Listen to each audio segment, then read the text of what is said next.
Hai penonton yang budiman, selamat datang di channel saya. Apakah Anda sudah membaca atau menonton berita hari ini? Karena hari ini kita akan belajar mengenai berita.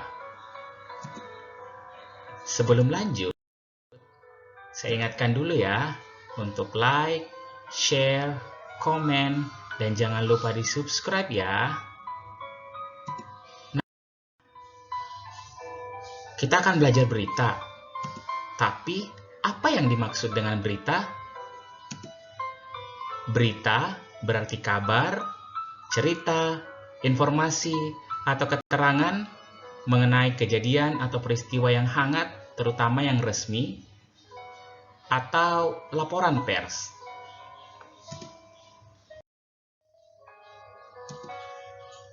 Nah, berita biasanya dimuat di media. Ada media cetak seperti koran, tabloid, atau majalah. Bisa juga di media elektronik, di televisi, radio, maupun di internet.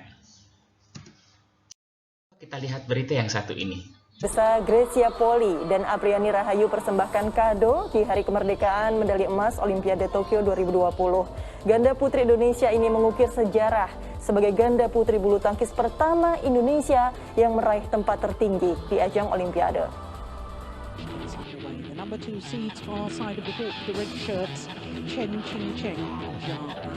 Perjuangan luar biasa ganda putri Indonesia, Grecia Poli dan Apriani Rahayu, membuat mereka berhasil mempersembahkan medali emas nomor ganda putri bulu tangkis di ajang Olimpiade untuk Indonesia. Grecia Apriani berhasil unggul memenangkan rally panjang di akhir interval game pertama. Pasangan Indonesia unggul 11-8 saat turun minum. Sudah kan menyaksikan berita yang tadi? Sekarang kita lanjut pada unsur-unsur berita. Biasanya unsur-unsur berita disingkat dengan adik simba. Apa itu adik simba? Unsur berita yang pertama adalah apa? Menjelaskan topik berita, peristiwa, atau kejadian yang terjadi. Unsur berita yang kedua adalah di mana? Menjelaskan lokasi atau tempat terjadinya peristiwa atau kejadian tersebut. Yang ketiga adalah kapan? Menjelaskan waktu, hari, tanggal, bulan, dan jam kejadiannya. Selanjutnya adalah siapa? Menjelaskan pelaku atau orang yang terlibat dalam peristiwa atau kejadian tersebut. Selanjutnya adalah mengapa?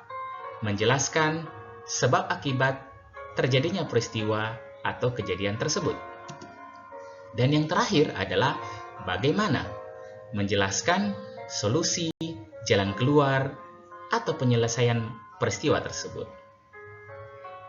Nah,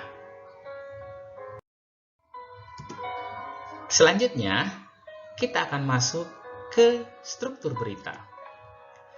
Ada beberapa struktur yang membangun teks berita.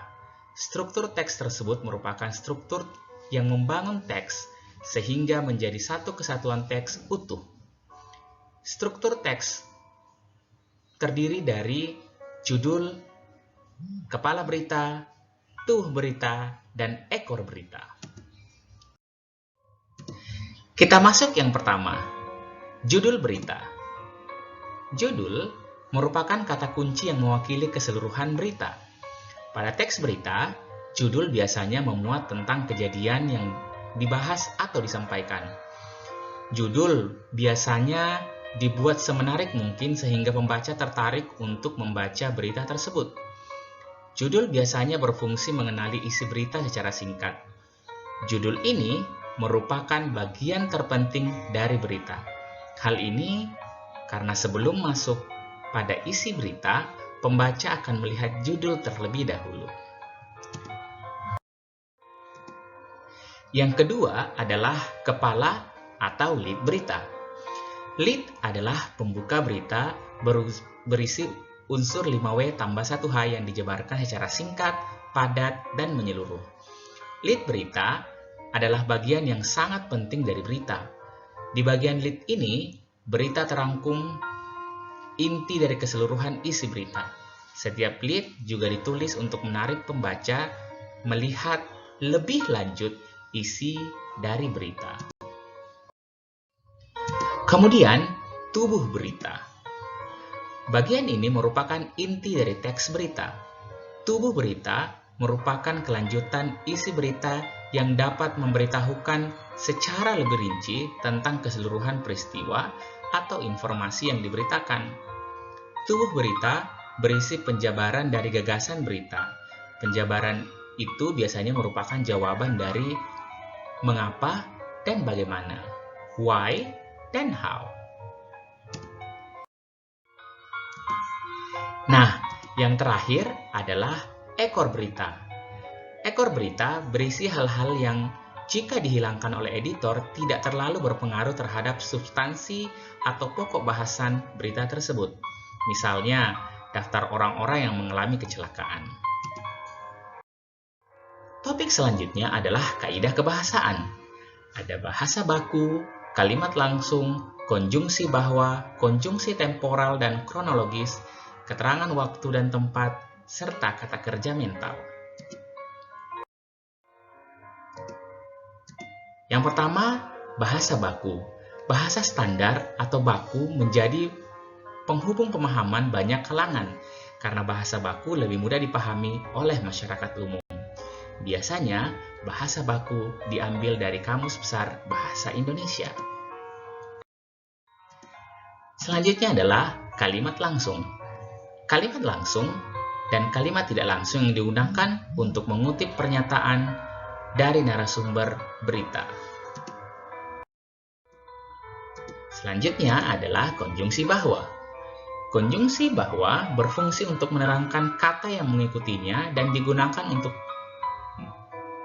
pengubahan bentuk kalimat langsung menjadi kalimat tidak langsung.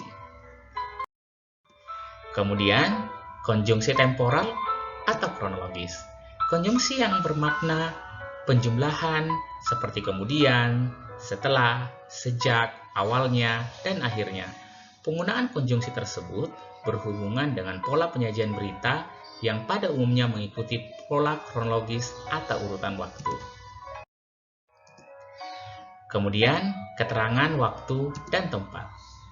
Keterangan waktu dan tempat perlu dicantumkan untuk melengkapi unsur berita berupa kapan dan di mana, where dan when.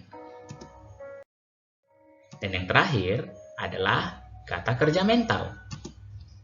Penggunaan kata kerja mental seperti mengatakan, menjelaskan, menyebutkan, memikirkan, mengkritik, mengutarakan, membantah, menolak, dan berkelit biasanya ditemukan di dalam berita. Nah, sekian dulu pembahasan kita hari ini. Terima kasih. Jika ada pertanyaan, dapat menghubungi saya via Instagram atau Surel. Jangan lupa subscribe ya. Terima kasih. Dadah.